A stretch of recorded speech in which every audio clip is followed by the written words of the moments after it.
दोस्तों, सिंध की तारीख 8000 साल पुरानी है, जिसका शुमार मेसोपोटामिया और मिस्र के साथ दुनिया की 3 इब्तिदाई तहजीबों में होता है। सर जॉन मार्शल्स ने 1920 में मोइंजोदड़ो और हड़प्पा की खोज से इस बात को साबित किया। वादी सिंध में बहने वाला वसी और अरीज दरियाए सिंध इस तहजीब की सबसे बड़ी बुनियाद है। नाजरीन, हमें हमेशा बताया जाता है कि मोइंजोदड़ो और हड़प्पा सबसे कदीम है। ऐसा बिल्कुल भी नहीं है। मोइंजोदड़ो और हड़प्पा से भी कदीमी आसार सिंध की तहजीब में पाए जाते हैं। 8000 साल कबल मसीह बलूचिस्तान के शहर मेहरगढ़ से सिंध की तहजीब के इब्तिदाई आसार मिलते हैं और यहीं के लोगों ने इंडस वैली सिविलाइजेशन को बुलंद किया। और आज से 3000 साल कबल मसीह मोइंजोदड़ो और हड़प्पा जैसे शहर कायम किए जो इस तहजीब का मरकज रहे। नाजरीन, इस दुनिया पर सिंध के कई एहसानात हैं। मोइंजोदड़ो और हड़प्पा ने हथियारों से पाक मुआशरा कायम किया, जो नजरिया सिंध का आकाश है कि दुनिया को हथियारों से पाक किया जाए। दुनिया का पहला इनकलाब ज़रई इनकलाब था जो सिंध से शुरू हुआ। जब इंसानों ने जंगलों से निकलकर गांव और शहर बसाना शुरू किए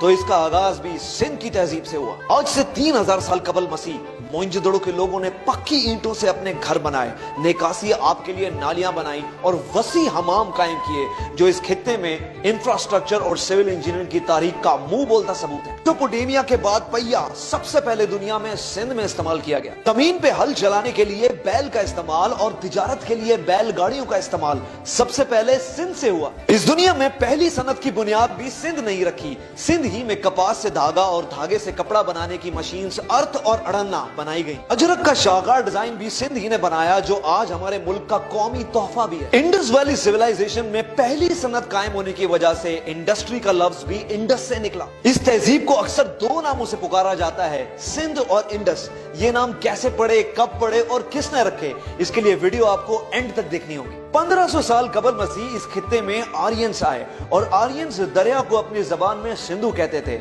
इसलिए आर्यंस ने इस तहजीब को सिंध का नाम दिया। ये तारीख में इस तहजीब को दिया जाने वाला पहला नाम था जो आर्यंस ने रखा। इससे पहले तारीख में इस तहजीब का कोई और नाम नहीं मिलता। आर्यंस ने इस धरती को अपनी मां कहकर दुनिया को मादरे वतन का नजरिया भी दिया। 1000 साल कबल मसीह तक इस तहजीब का मजहब बुद्धिज्म रहा, जिसके आसार टैक्सिला और गंधारा में आज भी मौजूद हैं। और इसके बाद इस तहजीब का मजहब हिंदुइज्म में तब्दील हुआ। हिंदुइज्म की मशहूर और मारूफ तवील तारीफी नज़म महाभारत में भी सिंध का जिक्र मौजूद है। महाभारत में 1000 साल कबल मसीह सिंध को भारतवर्ष का हिस्सा बताया गया। 600 साल कबल मसीह सिंध में पहली ईरानी सल्तनत दाखिल हुई और अजीम साइरस बादशाह ने दरियाए सिंध फतह किया।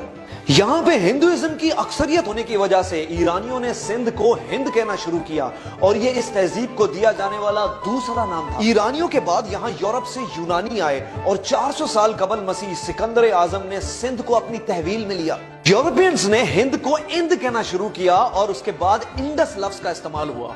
लफ्ज इंडिया भी इंडस से निकला है। इंडस इस तहजीब को दिया जाने वाला तीसरा नाम था। तकरीबन 300 साल कबल मसीह Chandragupta Maurya Indus valley civilisation आया और टैक्सिला की दरसगाह में आर्ट, साइंस और जंगी मशकों की तरबियत ली। यूरोपियंस का कब्जा आधे सिंध पे था, इसलिए उससे आगे के इलाकों पे मौर्य सल्तनत कायम हुई और उन्होंने अपनी तहजीब को हिंद कहना शुरू किया, जो कि सिंध का ही दूसरा नाम था। और इस तरह तारीख में हिंद और सिंध एक तहजीब होने के बावजूद अलग अलग हुए। बाद में जब मौर्य सल्तनत अपने अरूज पे पहुंची तो चंद्रगुप्त मौर्य ने यूनानियों से जंग की और सिंध को अपनी तहवील में लिया। चंद्रगुप्त मौर्य के बाद महाराज अशोक ने भी सिंध पे हुक्मरानी की। मौर्यंस के 100 साल राज के बाद यहाँ अफगानियों ने यानी ग्रीको बैक्ट्रियन ने अपनी हुकूमत कायम की। इस दौर में बुद्धिज्म को दोबारा फरोग मिला और रोहड़ी के मुकाम पर इसके आसार भी मिलते हैं। पहली सदी ईस्वी में सीथियंस ने मुख्तसर वक्त के लिए अपनी सल्तनत कायम की और उनके बाद कुशन सल्तनत सिंध में दाखिल हुई। कुशन सल्तनत के आसार कहूजोदड़ो मीरपुर खास के मुकाम पर आज भी पाए जाते हैं। नाजरीन, 3री सदी ईस्वी में सैसनिड एम्पायर ने सिंध पे हुक्मरानी की। 4th सेंचुरी में सिंध पे कंट्रोल गुप्ता एम्पायर करा। 5th सेंचुरी में राय खानदान और 6ठी सदी ईस्वी में ब्राह्मण्स ने सिंध पे हुकूमत कायम की। और याद रहे, राजा दाहिर भी ब्राह्मण हुकूमत का हिस्सा रहे। 7th सेंचुरी में अरब में इस्लामी इनकलाब आया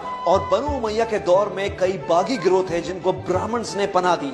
बस इसी तनाजे को लेके उमवियों और ब्राह्मण्स में आपसी रंजिश कायम हुई। सिंध की साहिली पट्टी पे समुद्री डाकू यानी पायरेट्स ने अरबी काफिले लूटना शुरू किए, जिसका इल्जाम बनु उमैया ने ब्राह्मण हुकूमत पे डाला और हज्जाज इब्न यूसुफ ने अपने जवान भतीजे मोहम्मद बिन कासिम की सरबराही में अरब से एक बड़ी फौज सिंध फतह करने के लिए भेजी। आरोर रोड़ी के मुकाम पर राजा दाहिर और मोहम्मद बिन कासिम की फौजों में एक खूनरेज जंग हुई जिसमें मोहम्मद बिन कासिम को फतह हासिल हुई और इसके बाद सिंध में इस्लामी सल्तनत का आगाज हुआ। अब्दुल्ला शाह गाजी वो पहले सूफी बुजुर्ग थे जो इसी दौर में सिंध आए, इंसानों को मुतासिर किया और चौक दर चौक लोगों ने इस्लाम कबूल करना शुरू किया। यूं अरब के बाद इस्लाम सबसे पहले सिंध में दाखिल हुआ और यही वजह है सिंध को बाबुल इस्लाम भी कहा जाता है। 8वीं सदी से 10वीं सदी तक सिंध बनु अब्बास के जेरे असर रहा। यहाँ के लोग सर ढांपने के लिए पहले पगड़ी का इस्तेमाल करते थे और बाद में सिंधी टोपी का इस्तेमाल आम हुआ। 18वीं सदी में यहाँ तुर्कों की आमद हुई और सुल्तान महमूद गजनवी ने सिंध पे हमला करके यहाँ अपनी सल्तनत कायम की। इसी दौर में ईरान से अली हजवेरी यानी दाता गंज बख्श इंडस वैली सिविलाइजेशन तशरीफ लाए। 13वीं सदी में ममलुक्स ने हिंद में दिल्ली सल्तनत कायम की और इसी दौर में सुमरो खानदान ने सिंध पे राज किया। सुमरो बादशाह असल में अरब थे मगर सिंध धरती पे मर मिटने के जज्बे की वजह से इनको सिंधी राजपूत का लक़ब दिया गया। इसी दौर में ईरान से ख्वाजा मोइनुद्दीन चिश्ती और लाल शहबाज कलंदर की इंडस वैली सिविलाइजेशन में आमद हुई। एक ने सिंध बसाया और एक ने हिंद बसाया। 14वीं सेंचुरी में सम्मा खानदान ने सिंध पे अपना राज कायम किया। सम्मा खानदान ने ठट्ठा के करीब अपना दारुल खिलाफा बनाया और इसी सदी में मखली दुनिया का सबसे बड़ा कब्रिस्तान वजूद में आया। 15वीं सेंचुरी में अरगून ने सिंध फतह किया जो मंगोल सल्तनत का हिस्सा थे। 16वीं सदी में अकबर बादशाह ने सिंध को अपनी तहवील में लिया और मुगल सल्तनत ने सिंध को कंट्रोल किया। 17वीं सेंचुरी में हाला के मुकाम पर शाह अब्दुल लतीफ भिटाई की पैदाइश हुई। सिंध में आर्ट्स और म्यूजिक को एक खसूसी अहमियत हासिल थी। यही वजह है कि शाह अब्दुल लतीफ भिटाई ने एक म्यूजिकल इंस्ट्रूमेंट भी इन्वेंट किया जिसको तंबूरा कहते हैं। शाह अब्दुल लतीफ भिटाई ने हिंदुओं और मुसलमानों के दरमियान अपनी पोइट्री और म्यूजिक से एक हम आहंगी की फिजा कायम की। 18वीं सदी में मुगल सल्तनत ने यार मोहम्मद कलोड़ो को सिंध का गवर्नर बनाया और कलोड़ो खानदान ने सिंध पे राज किया। इस दौर में सूफी बुजुर्ग सच्चल शर्मस की पैदाइश खैरपुर मीरस दराजा के मुकाम पर हुई। 19वीं सदी में सिंध पे टालपुर खानदान का राज रहा और इसी दौरान मुगल सल्तनत का जवाल और ब्रिटिश राज कायम हुआ। टालपुर बेसिकली कलोड़ो फौज में एक बलोच कबीला था। जब कलोड़ो ने टालपुरों के सरदार का कत्ल कर दिया तो टालपुरों ने कलोड़ो की सल्तनत उलट के रख दी। टालपुरों ने सिंध में सन के मुकाम पर एक वसी किला बनाया जिसको रनी कोट का नाम दिया गया और यह किला दुनिया का सबसे बड़ा किला माना जाता है। जब सिंध ने टालपुर की सरबराही में ब्रिटिश राज को मानने से इनकार कर दिया तो अंग्रेजों ने सर चार्ल्स नेपियर की सरबराही में सिंध फतह करने के लिए एक बड़ी फौज भेजी। ये एक खूनी जंग साबित हुई और सिंधियों की बहादुरी देख के अंग्रेज दंग रह गए। जनरल होश मोहम्मद शीदी ने इस जंग में एक अहम किरदार अदा किया और बहादुरी से लड़कर जामे शहादत नोश किया। अंग्रेज ये जंग जीत गए मगर जीतने के बाद भी होश मोहम्मद शीदी की बहादुरी को फरामोश न कर सके और सर चार्ल्स नेपियर ने एक फौजी एजाज के साथ हैदराबाद में इस बहादुर को सुपर्द खाक किया। जगीर में अंग्रेजों को हैदराबाद हमेशा भारी रहा। एक मैसूर का हैदराबाद जिसमें टीपू सुल्तान लड़े और एक सिंध का हैदराबाद जिसमें होश मोहम्मद शीदी लड़ा और इन दोनों जंगों में अंग्रेज ने अपनी दुश्मन की बहादुरी का खुद एतराफ किया। बहरहाल सिंध पे आखिरी हुकूमत ब्रिटिश राज की रही। इंडस वैली सिविलाइजेशन के इलाके सदियों तक रियासतों के जेर असर रहे और मुख्तलिफ तहजीबों ने इनके ऊपर हुक्मरानी की।